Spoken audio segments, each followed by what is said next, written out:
woman wakes up in a hospital after a car accident, only to realize that the staff insists she's someone else. As her confusion deepens, so does the feeling that the hospital is hiding something sinister. I still can't believe what happened to me. It feels like I'm telling someone else's story when I talk about it, because what happened, well, it's too surreal. But I need to get this out. I need people to understand just how easily something like this could happen.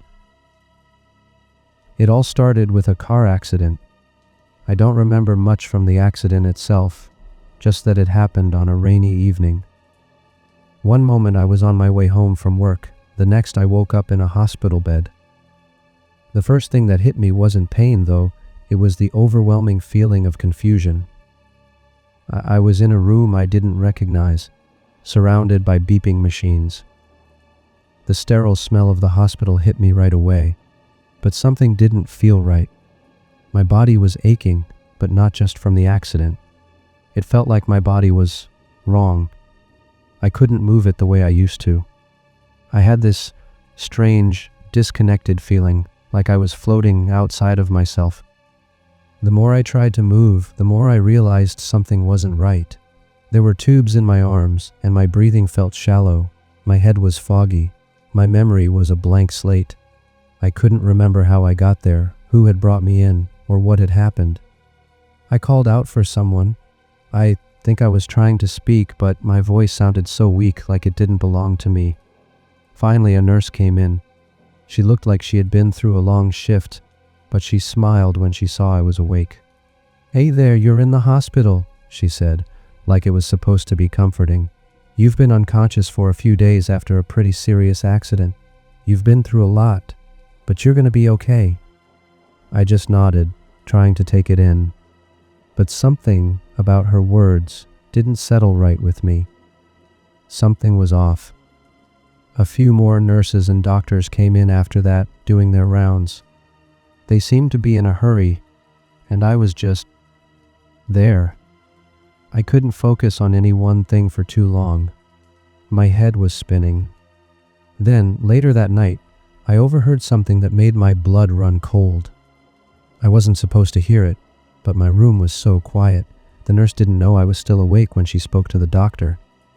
"I don't think she's going to make it much longer," the nurse said. "Do you want us to begin preparations?" That's when it hit me. Preparations? What the hell were they talking about? I didn't know it then, but it was the first of many moments where I should have questioned everything. Instead, I just went back to sleep, my mind foggy and clouded. But now I think back on it, and I shudder. I stayed in that hospital bed for what felt like forever, though I couldn't tell if days had passed or just hours. But as time went on, I started to feel like something was happening. I wasn't just recovering from the accident. It felt like I was getting weaker instead. Every time a nurse or doctor came in, they'd check on me with these strange, serious looks. Nobody told me what was really going on, though. Then, about a week after I woke up, everything changed. I was more alert than I'd been in days when one of the doctors, Dr. Stewart, came in. He seemed different from the others, more anxious, like he had something important to tell me. "How are you feeling today, Emma?" he asked, his eyes scanning my chart. "Emma?" I froze. I hadn't introduced myself to him, and I didn't remember telling anyone my name. I'm sorry, but I don't think I'm Emma," I managed to say, my throat dry from the tubes. My name's Sarah. I think there's been a mistake." Dr. Stewart froze for a second, his face losing some of its professional composure. "Emma?" He flipped through my chart again, looking more confused than concerned. "Right. Emma Harris. That's right. You are Emma." "No, really. My name is Sarah. I don't know who this Emma is. I'm not her," I repeated, my voice growing more panicked. "I was in a car accident. This isn't me." He didn't respond immediately. Instead, he looked back at the chart again. Then, after a long moment of silence, he finally spoke. Look, Emma, it's been a tough few days. We'll get everything straightened out. Don't worry about it. But there was a strange edge to his voice. It didn't sound comforting. It sounded dismissive. I didn't know what was going on, but something felt wrong. My mind was racing, but my body was weak. I couldn't even sit up without feeling dizzy. But I had to figure out what was going on. I couldn't trust anyone there. Days later, I overheard another conversation, but this time I wasn't meant to hear it. A nurse was talking to a colleague outside my room, and their voices carried down the hallway. The family is getting really upset. They want to know why we're keeping her on life support for so long. We've been pushing for organ donation, but the family is resisting. But we need to make sure we get the right donor, and it's almost time. Do you think she knows? The other nurse asked. No, she's not supposed to know. If she wakes up, she'll be confused and it'll be too late. But we've got to be ready. The organs need to be viable.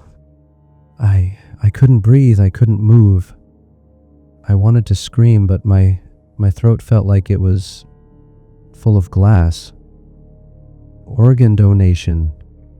But I wasn't dead. I was alive. And it wasn't just a mix-up with my name. This wasn't just a mistake. They'd thought I was someone else.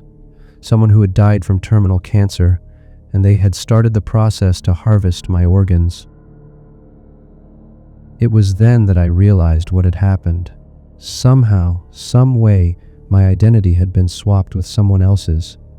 I didn't know how or why, but they'd been treating me like Emma Harris, the woman who was already dying from cancer. And they had started the process to remove my organs under the assumption that I was already dead.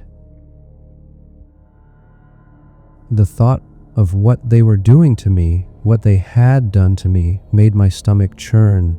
I wasn't just an accident victim. I was a mistake, a tragic medical mistake. I wish I could say that I fought back, that I screamed and stopped them from doing whatever else they had planned for me, but I didn't. I was so weak, so confused, I could barely keep my eyes open. The only thing I could do was try to stay awake long enough to piece it all together. In the end, I did get help. I don't know how I managed it, but I found a way to make my voice heard. I contacted my family, somehow, and they came in. And when they found out what had happened, they demanded answers. Real answers. It wasn't long before the hospital staff realized they had made a huge mistake. They tried to cover it up, of course, but the truth eventually came out. They'd mistaken me for a terminally ill woman, Clara Lang, who had died days before I woke up. They had planned to harvest my organs in the belief that I was already gone. That's the thing they never tell you about hospitals. You think they're places of safety, of healing, but in reality, they're just as flawed, just as human as anything else. Medical mix-ups, such as mistaken identity or patient mislabeling, have led to tragic consequences before. In some cases, it's even worse. I'm lucky I survived. Others haven't been so fortunate. Now, every time I go to a hospital, I feel a pit in my stomach. Every time a nurse asks my name, I wonder if they've confused me with someone else, if I'm going to wake up in the wrong bed in the wrong body and realize I've been treated like a corpse. It was real, and it could happen to anyone.